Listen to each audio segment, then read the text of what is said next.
नहमदुहु व नुसल्ली व नुसल्लिम अला रसूलिहिल करीम अम्मा बाद फ़अऊज़ु बिल्लाहि मिनश शैतानिर रजीम बिस्मिल्लाहिर रहमानिर रहीम सुब्हानल्लज़ी अस्रा बिअब्दिही लैलन मिनल मस्जिदिल हरामि इलल मस्जिदिल अक़्सल्लज़ी बारकना हौलहु लिनुरियहु मिन आयातिना इन्नहु हुवस्समीउल बसीर। सदक़ल्लाहु मौलानाल अज़ीम व सदक़ रसूलुहुन नबियुल उम्मियुल करीम व नहनु अला ज़ालिका लमिनश शाहिदीन व शाकिरीन वल्हम्दुलिल्लाहि रब्बिल आलमीन। ईमानदार मुस्लिम भातृबिंदु, मोहब्बतेर शहीद उच्च आवाज़े आल्लाहर हबीब आलिमे माकाना वमा यकुन, गाइबेर खबरदाता, सशरीरे जिंदा हाजिर व नाजिर, काबाए दिल व जान, किबलाए दीन व ईमान, नबी मुहम्मदुर रसूलुल्लाह सल्लल्लाहु ताला अलैहि वसल्लमेर ऊपर दुरूद शरीफ पाठ करुन। अल्लाहुम्मा सल्ली आला मौलाना मुहम्मद व अला आले सय्यिदना मौलाना मुहम्मद सल्ले आला मुहम्मदीन सल्ले आला मुहम्मद। हरदम ज़बान से निकालो पाक नामे मुहम्मद, हरदम ज़बान से निकालो शफीअना मुहम्मद। আল্লাহ পাক জাল্লা শানহু আম্মান ওয়ালহুর দরবারে এলাহি অফুরান্ত হামদ অফুরান্ত শুকরিয়া পেশ করছি। দরবারে মুস্তফা বিয়া অসংখ্য নাত অসংখ্য দুরূদ পেশ করছি। রব্বে কাদির আল্লাহ পাক জাল্লা শানহু আম্মান ওয়ালহু এই পবিত্র রজব মাসে মরহুম সানারুল বিশ্বাসের মৃত্যুবার্ষিকী উপলক্ষে আমাদের এই দোয়া খায়েরের মজলিসে আসবার বসবার তৌফিক দান করেছেন। সকলে আল্লাহর শুকরাতার মোহাব্বতের সহিত বলুন আলহামদুলিল্লাহ। মুসলমান ভাতৃবিন্দু, সময় অত্যন্ত কম, সামনে আসরের নামাজ।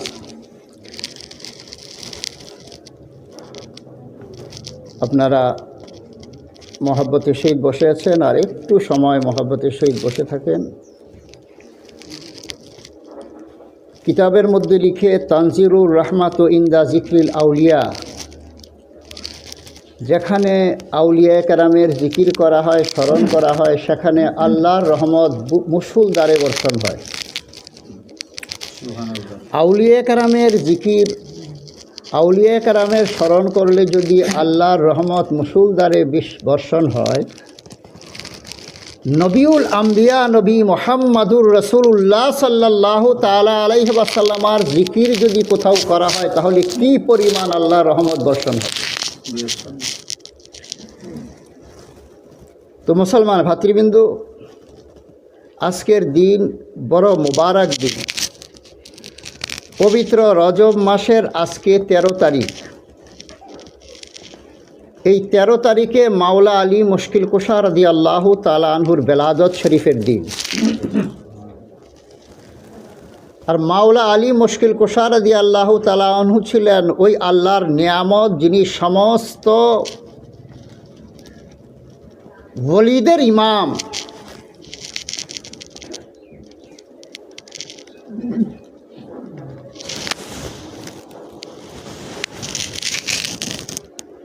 চারজন খোলাফায়ে কেরামি বায়াত করেছেন।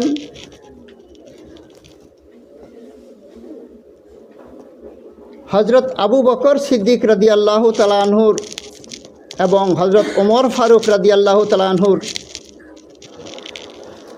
বায়াত স্থগিত হয়ে গেছে। হজরত উসমান জিন্নুরাইন রাদিয়াল্লাহু তাআলা আনহু এবং হজরত ওমর ফারুক রাদিয়াল্লাহু তাআলা আনহুর বায়াত স্থগিত হয়ে গেছে, সামনে চলে নাই। কিন্তু দুইজন বুজুর্গের, দুইজন সাহাবীর বায়াত সামনের দিকে চলেছে, আইজও আছে, কিয়ামত অবধি থাকবে। একজন হলেন হজরত সাইয়েদনা আবু বকর সিদ্দিক রাদিয়াল্লাহু তাআলা আনহু এবং একজন মাওলা আলী মুশকিল কুশা রাদিয়াল্লাহু তাআলা আনহু। মশহুর মারুফ তরিকা 4টা, এমনি 200-এর উপরে তরিকা আছে, কিন্তু মশহুর মারুফ তরিকা চারটা: কাদরিয়া, চিশতিয়া, নকশবন্দিয়া, আরেকটা কি এই মুজাদ্দিদিয়া। এই জায়গার মধ্যে ওলামায়ে কেরাম পর্যন্ত ভুল করে, সাধারণ লোক তো ভুল করতে পারে। মুজাদ্দিদিয়া তরিকা চারটা তরিকার একটা তরিকা না। মুজাদ্দিদিয়া তরিকা হলো নকশবন্দিয়া তরিকার একটা শাখা তরিকা। হ্যাঁ, এটাও মশহুর মারুফ তরিকা।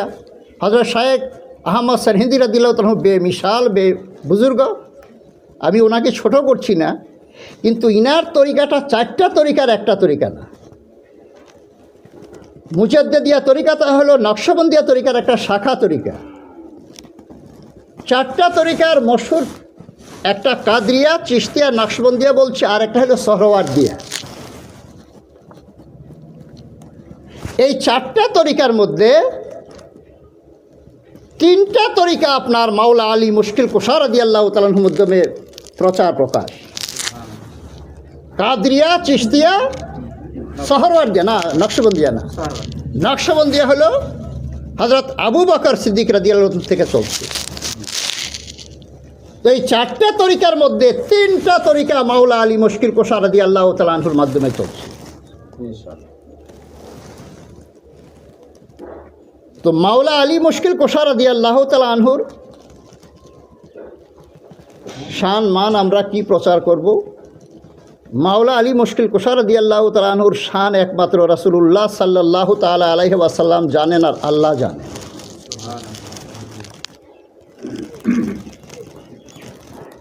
মানুষের জন্ম হয় আপনার ঘরের মধ্যে, মানুষের জন্ম হয় হাসপাতালের মধ্যে, হয়তো কখনো কখনো রাস্তাঘাটে হতে পারে অসুবিধায়, সেটা আলাদা কথা। কিন্তু মাওলা আলী মুশকিল কুশা রাদিয়াল্লাহু তাআলা আনহুর জন্ম আপনার খানায় কাবা শরীফের মধ্যে।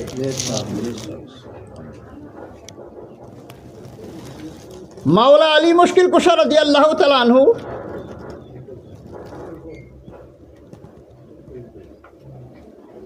রাদিয়াল্লাহু তাআলা আনহা, ইনি খানায় কাবা তোয়াফ করছেন, আর ওই সময় ওনার বাচ্চা হওয়ার ব্যথা উঠে গিয়েছে। উনি কোথায় যাবেন? তো খানায় কাবার মধ্যে প্রবেশ করেছেন, তো সেখানে ওনার সন্তান হয়েছে মাওলা আলী মুশকিল কুশা রাদিয়াল্লাহু তাআলা। ওই সময় খানায় কাবার মধ্যে আপনার 360 ভূত ছিল। মাওলা আলী মুশকিল কুশা রাদিয়াল্লাহু তাআলা আনহু আপনার চক্ষু মুবারক খোলেন নাই, চক্ষু বন্ধ করেছিলেন। বাস দেখতে তো বেমিসাল, কিন্তু সকলের একটা হয়রানি পেরেশানি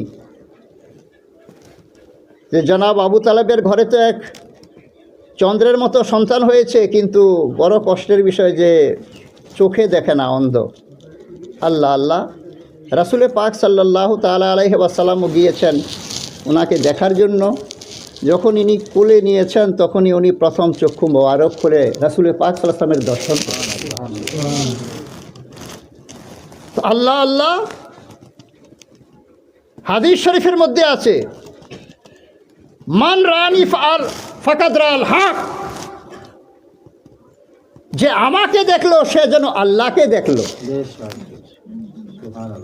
তো মাওলা আলী মুশকিল কুশা রাদিয়াল্লাহু তাআলা আনহু সর্বপ্রথম দুনিয়ার মাকে দেখেন নাই, বাপকে দেখেন নাই, খানায় কাবার মধ্যে চক্ষু খুলেন নাই যে ভূত হয়তো চোখের সামনে পড়বে। তো রাসূলে পাক সাল্লাল্লাহু তাআলা আলাইহি ওয়াসাল্লাম আর দিদার করেছেন সর্বপ্রথম। তো হাদিস অনুসারে প্রমাণ হয়ে গেল মাওলা আলী রাদি। আল্লাহ আল্লাহ, সময় খুবই কম। মুসলমান ভাতৃবিন্দু, মোহাব্বতের সাথে একবার দুরূদ শরীফ পড়েন। আল্লাহু রাব্বু মুহাম্মাদিন সাল্লাল্লাহু আলাইহি ওয়া সাল্লাম, নাহনু ইবাদু মুহাম্মাদিন সাল্লাল্লাহু আলাইহি ওয়া সাল্লাম। আল্লাহু রাব্বু মুহাম্মাদিন সাল্লাল্লাহু আলাইহি ওয়া সাল্লাম, নাহনু ইবাদু মুহাম্মাদিন সাল্লাল্লাহু আলাইহি ওয়া সাল্লাম। আজকে মাওলা আলী মুশকিল কুশা রাদিয়াল্লাহু তাআলা আনহুর বেলাদত শরীফের দিন।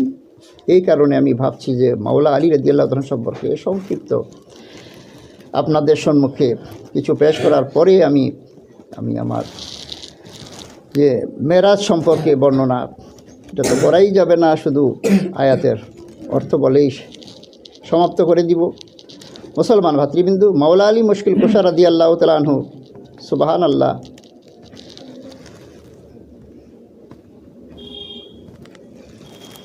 রাসূল পাক সাল্লাল্লাহু তাআলা আলাইহি ওয়াসাল্লাম এক দিন যুদ্ধের শেষে আপনার বিভিন্ন সাহাবায়ে কেরামদের মাধ্যমে আপনার ভাই ভাই সম্পর্ক করে দিয়েছেন, যে তুমি তোমার ভাই, তুমি তোমার ভাই, এরকম বন্ধুত্ব সৃষ্টি করে দিচ্ছেন। কিন্তু মাওলা আলী মুশকিল কুশা রাদিয়াল্লাহু তাআলা দাঁড়িয়ে আছে, ওনাকে কেউকে ভাই হিসাবে ওনার সাথে দোস্তি করেন নাই।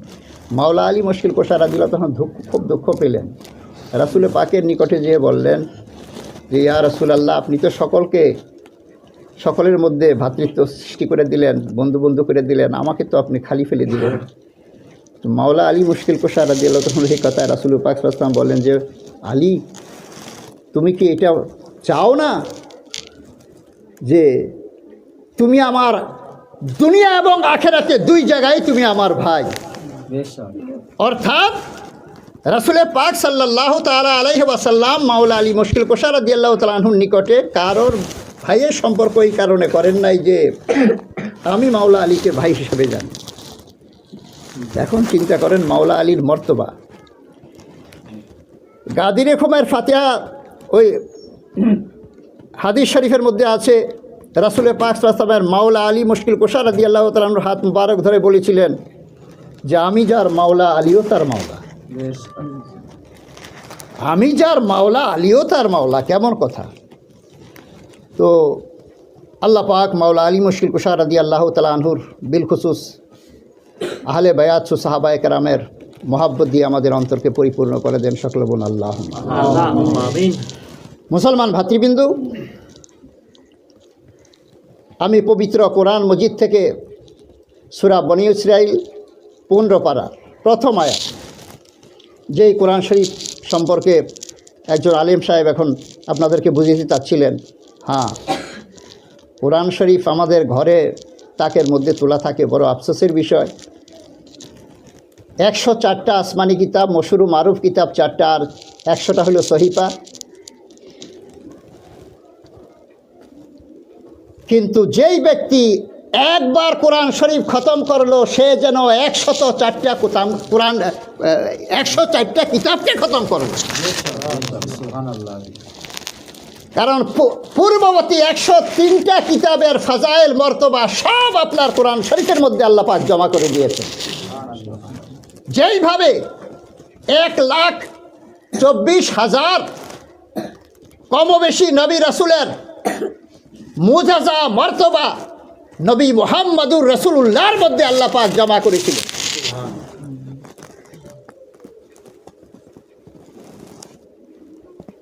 লিকুল্লি নবীন ফিল আনামে ফাজিলাতুন ওয়া জুমলাতুহা মাজমুআতুন লি মুহাম্মদ সাল্লাল্লাহু তাআলা আলাইহি ওয়াসাল্লাম।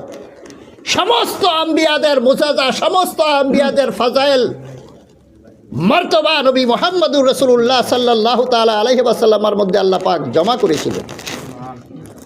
যেইভাবে সমস্ত কিতাবের ফাজাইল মর্তবা কোরআন শরীফের মধ্যে জমা করেছিলেন।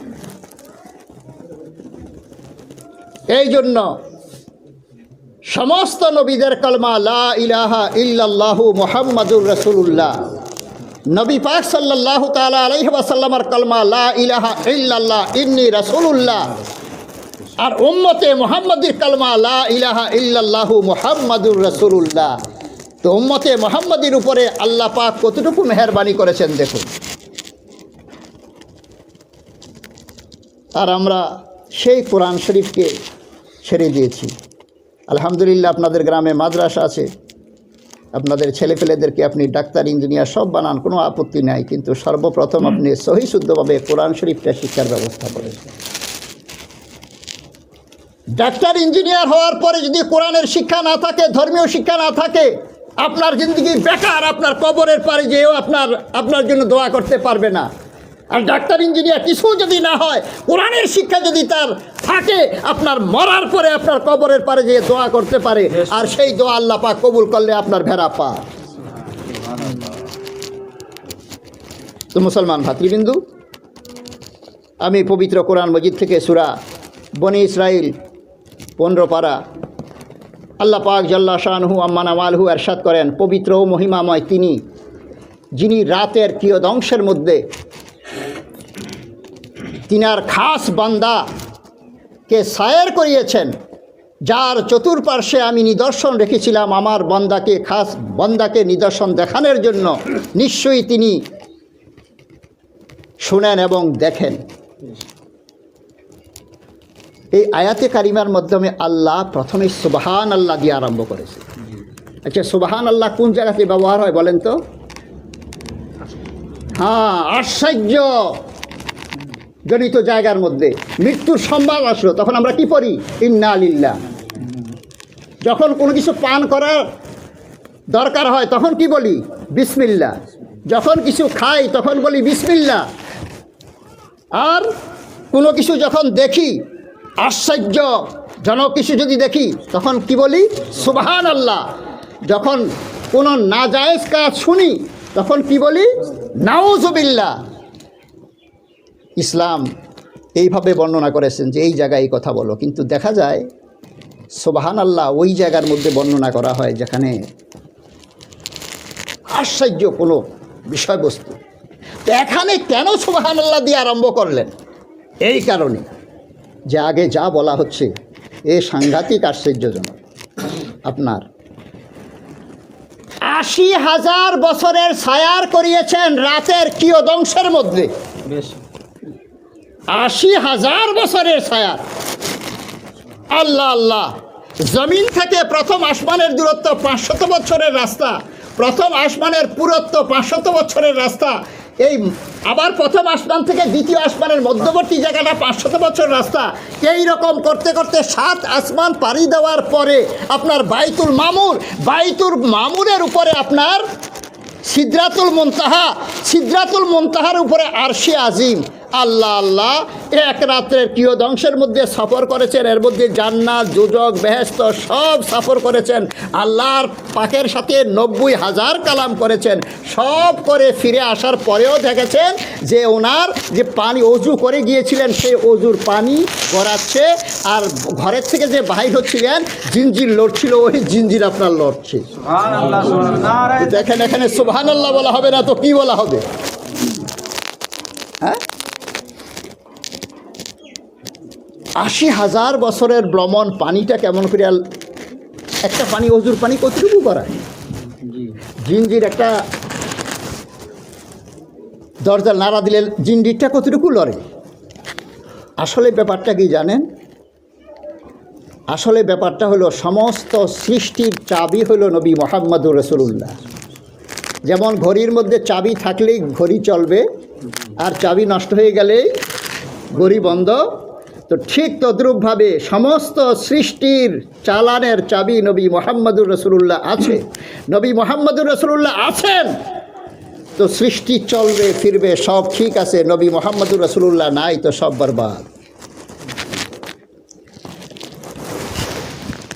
জিঞ্জির এইরকম হিল ছিল, এইরকম আসছে, রাসূল পাক সাল্লাল্লাহু আলাইহি ওয়াসাল্লাম চলে গেছেন, এই জন্য আসছে এখানে এসে আটকাইয়ে গেছে, রাসূল পাক তো চলে গেছে।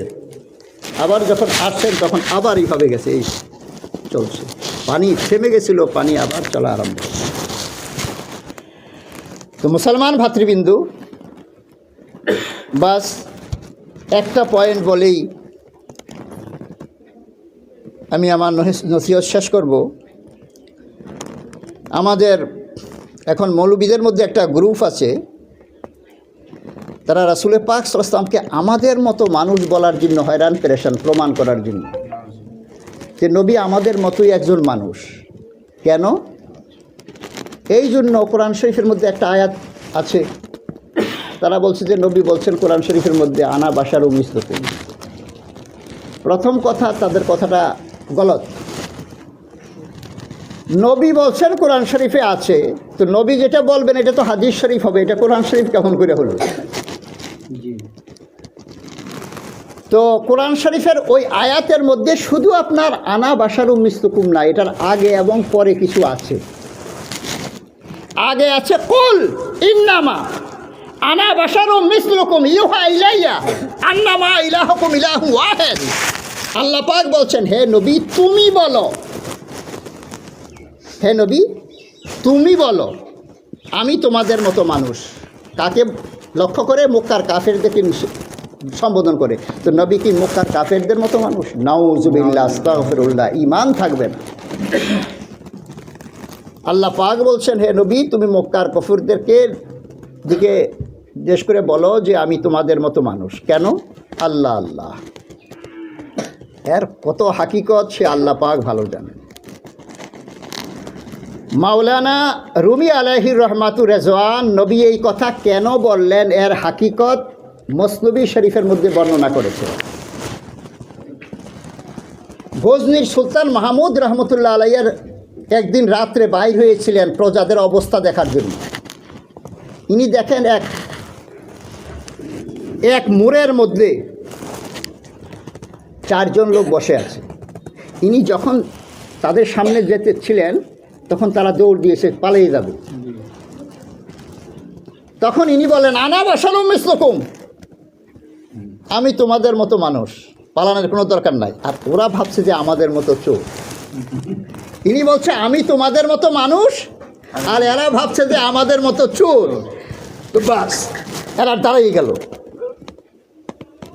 দাঁড়িয়ে যাওয়ার পরে সুলতান মাহমুদ রহমতুল্লাহ কাছে গেলেন, যে বললেন যে তোমরা কেন বাহির হয়েছো? বলছে আপনি যে কারণে বাইর হয়েছেন। ওরা তো আগেই বুঝে নিছে চোর, তো আমরা চুরি করার জন্য বাইর হয়েছি, তো উনিও চুরি করার জন্য বাইর হয়েছে। বলছে আপনি যে কারণে বাইর হয়েছেন। তখন সুলতান মাহমুদ রহমতুল্লাহ বুঝে নিয়েছেন যে তারা চোর আছে। তো বলছে আজকে কার বাড়ি চুরি করা হবে? তো বলছে আপনি বলুন যে কার বাড়ি চুরি করব।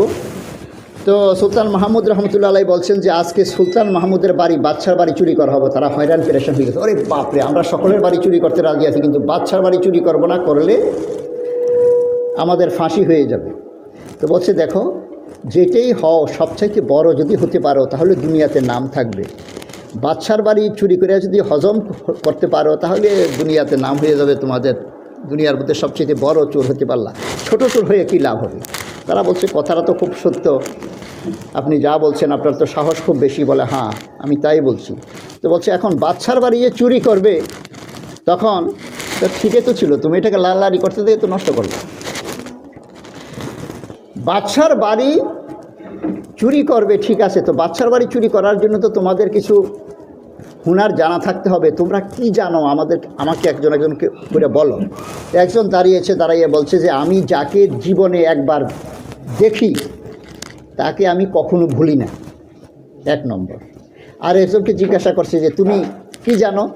সে দাঁড়িয়ে বলছে যে আমি পশু পাখির ঘেউ ঘেউ করলে, কোনো আওয়াজ করলে আমি বুঝতে পারি যে পশু পাখি কী বলছে। আচ্ছা, আরেকজন দাঁড়িয়ে বলছে যে আমি যে কোনো লম্বা দেওয়ালে হোক না কেন ওই দেয়াল ডিঙ্গিয়ে যেতে পারি, ডিঙ্গিয়ে যাওয়ার পরে আমার সাথে যারা আছে তাদেরকেও নিতে পারি। আরেকজন বলছে যে আমি নাক জমিনের মধ্যে রাখলেই বুঝতে পারি যে কোন জায়গায় কেমন জিনিস আছে। তো সুলতান মাহমুদ রহমতুল্লাহ আলাই বলেন যে হ্যাঁ তোমাদের চুরি করার ক্ষমতা আছে, তোমরা বাদশার বাড়ি চুরি করতে পারো। তো তারা 4 জন বলল যে তাহলে আপনি এখন বলেন যে আপনি কি জানেন? বলে তোমাদের কোনো চিন্তা নাই। বলে কেমন চিন্তা নাই? বলছে বাদশার দরবারে তোমরা যদি নাকি চোর হিসাবে ডিক্লেয়ার হয়ে যাও, প্রমাণ হয়ে যায়, আর তোমাদের ফাঁসি হয়ে যায়, আমি আমার দাড়ি লেড়ে দিব, তো তোমরা খালাস করে দেবে। তো এরা বলছে তাহলে তো আর কোনো ব্যাপারই নেই, আমরা ধরা পড়ে গেল, কোনো চিন্তা নেই, আপনি দাড়ি লেড়ে দিবেন, আমরা খালাস হয়ে যাব।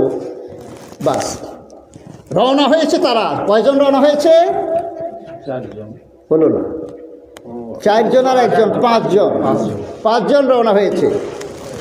কুকুর ঘেউ ঘেউ করছে, যে বলছে যে আমি পশু পাখির কথা বুঝি। বলছে দাঁড়াও আমি আমার ডিউটি শেষ করি।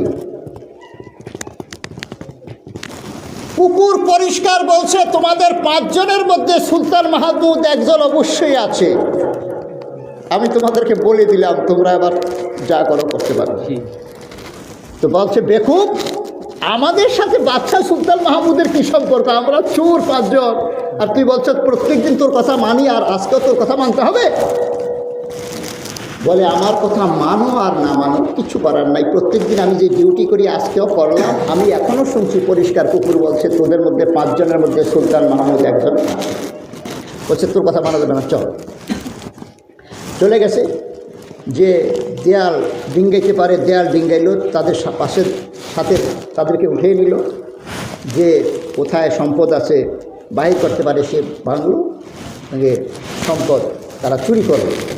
চুরি করার পরে সুলতান মাহমুদ রহমতুল্লাহ তাদেরকে জিজ্ঞাসা করে যে কার বাড়ি চুরি করেছে, তোমাদের খবর আছে? বলছে হ্যাঁ, আপনি তো বলছেন সুলতান মাহমুদের বাড়ি চুরি করার জন্য আমরা করেছি। তো বলছে যে বাদশার বাড়ি চুরি করে হজম করা খুব মুশকিল আছে।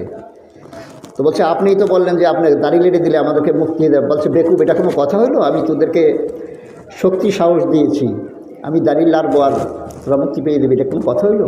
একটা কাজ কর, আমরা আজকে এগুলিকে লুকিয়ে রাখি, লুকিয়ে রেখে আমরা আমাদের সকলের ঠিকানা নিয়ে বাড়ি চলে যাই। যদি আমরা ধরা না পড়ি তাহলে এসে আমরা 1 সপ্তাহ পরে এগুলিকে ভাগ করে নিব, আর যদি ধরা পড়ে যাই এগুলি দিয়ে বুঝিয়ে জান বাঁচাবো। তারা বলছে কত খারাপ না। বাস তারা জমিনের নিচে ওই সম্পদগুলি মাটি চাপা দিয়ে তারা বাড়িতে চলে গেছে। সুলতান মাহমুদ পরের দিন দরবারে বসছে। তারা তো সারা রাত্র চুরি করছে, ঘুম নাই। তারা বাস তাদের যে যেখানে আছে জুতা নিয়ে শুয়ে গেছে, ঘুমাচ্ছে। সুলতান মাহমুদ রহমতুল্লাহ আলাইহির দরবারে বসে বলে দিয়েছে, ঠিকানা তো নিয়ে নিয়েছে যে অমুক অমুক আমার বাড়ি চুরি করছে, তাদেরকে ধরে নিয়ে আসে। বাস পুলিশ তো বাড়িতে খবর হাজির। পুলিশ এসে তাদেরকে ধরে নিয়ে কাজীর সম্মুখে পেশ করে দিয়েছে যে বাচ্চার বাড়ি তারা চুরি করেছে। বাচ্চা নামদার বলছেন তাদের ফাঁসির আদেশ হয়ে গেছে। তো ওই 4 চোর বলছে যে ঠিক আছে, বাচ্চাকে আমাদেরকে একটু দেখান, আমাদের তো ফাঁসি হয়ে গেছে, কিছু করার নাই। তো যেই চোর বলছে যে যাকে আমি একবার দেখি তাকে কখনো ভুলি না, সে বলছে সর্বনাশ, ইনি তো আমাদের সাথে কালকে ছিলেন। আমাদের ভাই যে বলছিল তোদের সাথে সুলতান মাহমুদ একজন আছে, যদি আমরা এটা মেনে নিতাম তাহলে তো আর এই বিপদের মধ্যে আমরা পড়তাম না। তো সে আস্তে আস্তে আস্তে আস্তে বাচ্চার সিংহাসনের কাছে যেয়ে বলছে হুজুর মেহরবানি করে আপনার দাড়িগুলি একটু হিলিয়ে দেন। তো বলছে আমাকে চিনে ফেলেছ? বলছে হ্যাঁ। তো ইনি দাড়ি হিলিয়ে দিলেন আর বললেন যে যা তোদেরকে আমি মাফ করে দিলাম, তোরা জিন্দিগিতে আর চুরি করবি না, আমার এখানে কাজ কর, বাস মাসের পর মাস তোদের যা লাগে তোরা নিয়ে। আল্লাহ আল্লামা রুমি আলাইহি রহমাতুল্লাহ এটাই বুঝাইতে চাচ্ছেন যে যেইভাবে সুলতান মাহমুদ রহমতুল্লাহ আলাই আনা বাশারুম মিসলুকুম বলে চোরদেরকে নিজের কাছে এনে তাদের থেকে খারাপ কাজ দূরীভূত করে দিয়ে তাদেরকে ভালো কাজের মধ্যে লাগিয়ে দিয়েছে, ঠিক তদ্রূপভাবে নবী মুহাম্মদুর রাসূলুল্লাহ সাল্লাল্লাহু তাআলা আলাইহি ওয়াসাল্লাম, একটু আগে আপনারা ওয়াজ নসিহত শুনলেন, অন্যান্য নবী মুজিজা নিয়ে আসছিলেন আর তাদের মুজিজা আজকে নাই। কিন্তু নবী মুহাম্মদুর রাসূলুল্লাহ মুজিজা নিয়ে আসেন নাই। নবী মুহাম্মদুর রাসূলুল্লাহ মাথা মুবারকের চুল মুবারক হতে পা মুবারক পর্যন্ত উনি মুজিজা হয়ে দুনিয়াতে আসছিলেন। আল্লাহ ওনাকে মুজিজা হিসাবে দুনিয়াতে প্রেরণ করেছিলেন। নারায়ে তাকবীর, নারায়ে রিসালাত, মাসলাকে আলা হযরত। একটা দুইটা মুজিজা দেখে ঈসা আলাইহিস ইসলামকে ইবনুল্লাহ বলে দিয়েছিল ঈসাইরা। উযাইর আলাইহিস ইসলামকে 100 বছর পরে উফাতের পরে ফিরে আসার কারণে উযাইর আলাইহিস সালামের উম্মতরা উযাইর আলাইহিস সালামকে ইবনুল্লাহ বলেছিল। রাসূল পাকের পা হইতে মাথা মুবারক পর্যন্ত শুধু মুজিজাই মুজিজা, এটা দেখে যেন রাসূল পাকের উম্মত ওনাদেরকে ইবনুল্লাহ বা খোদা না বলে ওনার ইবাদত না শুরু করে দেয়।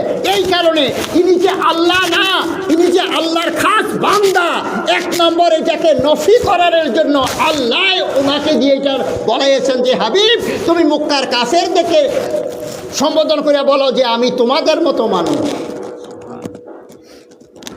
যখন তারা তোমার কাছে আসবে, দূরে থাকলে তো তারা তোমার কাছে আসবে না, কারণ মুসা আলাইহিস সালাম রাব্বি আরনি আল্লাহ তোমাকে দেখতে চাই। কোরআন শরীফের মধ্যে এরশাদ করেছেন যে মুসা আলাইহিস সালাম বলছেন আল্লাহ তোমাকে দেখতে চাই। আল্লাহ বলছেন লাম তারানি, মুসা আমাকে এই দুনিয়াতে কখনো দেখতে পাবে না। মুসা আলাইহিস সালাম ছাড়বেন না, দেখতে চাই, কথা বলি, শান্তি লাগে না যদি না দেখা যায়। তো চলে আসো তুর পাহাড়ে। তুর পাহাড়ে চলে গেছে। আল্লাহ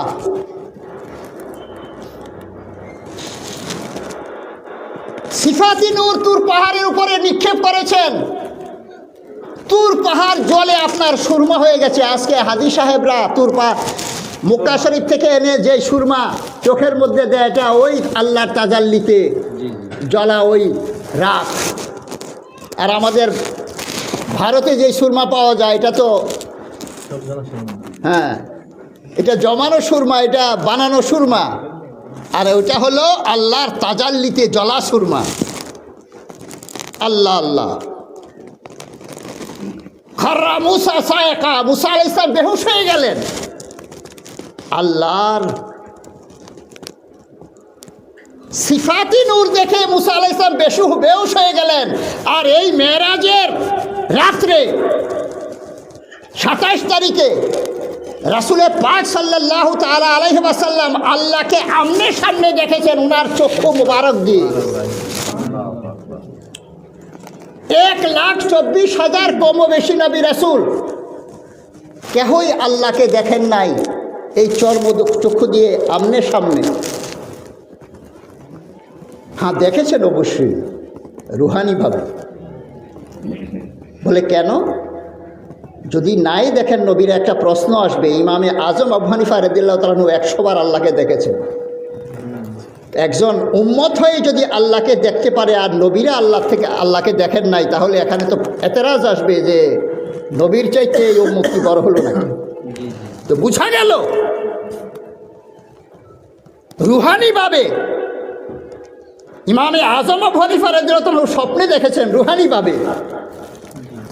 আর ইমামে আজম আবু হানিফা রাদিয়াল্লাহু তাআলা আনহুর মতো অন্যান্য নবীরা দেখেন নাই।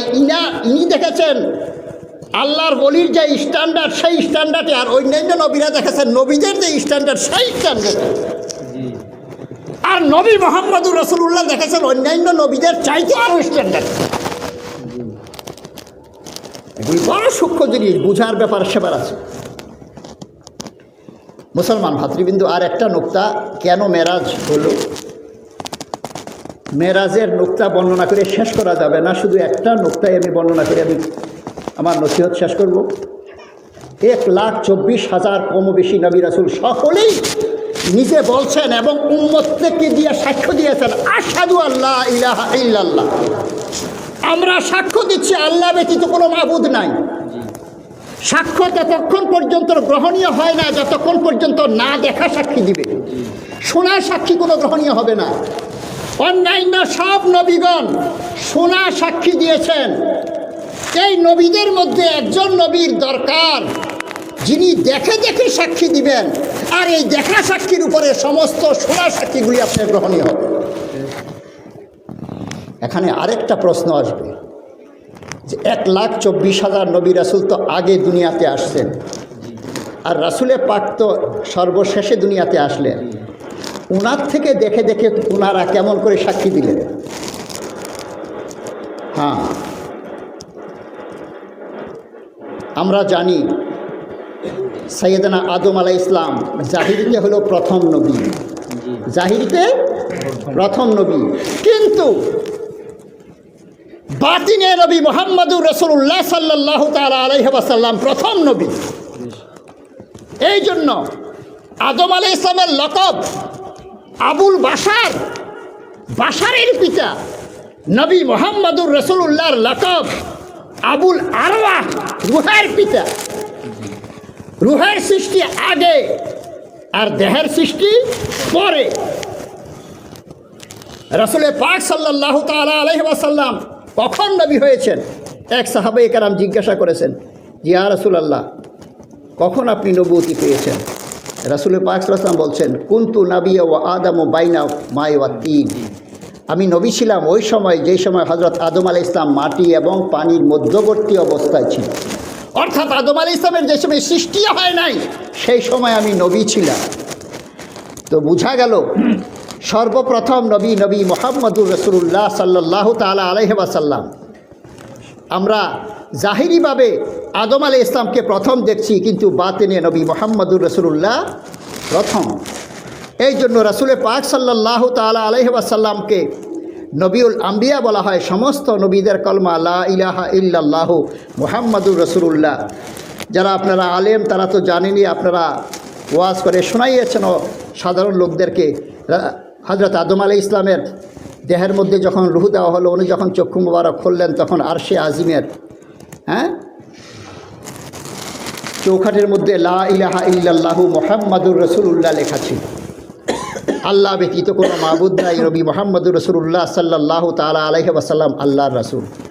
সর্বপ্রথম নবী আদম আলাইহিস সালাম কলমা পড়েছেন লা ইলাহা ইল্লাল্লাহু মুহাম্মাদুর রাসূলুল্লাহ। তো প্রমাণ হয়ে গেল যে আদম আলাইহিস সালামের আগে নবী মুহাম্মদুর রাসূলুল্লাহ সাল্লাল্লাহু তাআলা আলাইহি ওয়াসাল্লাম। এই জন্য রাসূল পাক সাল্লাল্লাহু তাআলা আলাইহি ওয়াসাল্লাম দেখে দেখে সাক্ষ্য দিয়েছেন। আর অন্যান্য নবীরা নবী মুহাম্মদুর রাসূলুল্লাহ সাল্লাল্লাহু তাআলা আলাইহি ওয়াসাল্লামের উপরে শোনা সাক্ষ্য দিয়েছেন। এই জন্য আল্লাহ পাকের দরবারে আপনার এই সাক্ষ্য গ্রহণীত হয়েছে যে আল্লাহ ব্যতীত কোনো মাবুদ নাই। আল্লাহ পাক জাল্লা শানুহু আম্মান আমালুহু আল্লাহর ভয় নবী মুহাম্মদুর রাসূলুল্লাহ সাল্লাল্লাহু তাআলা আলাইহি ওয়াসাল্লামের মহব্বত দিয়ে আমাদের অন্তরকে পরিপূর্ণ করে দেন। ওয়া আখিরু দাওয়ানা আনিল হামদুলিল্লাহি রাব্বিল আলামিন। আল্লাহুম্মা সাল্লি আলা সাইয়্যিদিনা মাওলানা মুহাম্মাদ ওয়া আলা আলি সাইয়্যিদিনা মাওলানা মুহাম্মাদ সাল্লি আলা মুহাম্মাদিন সাল্লি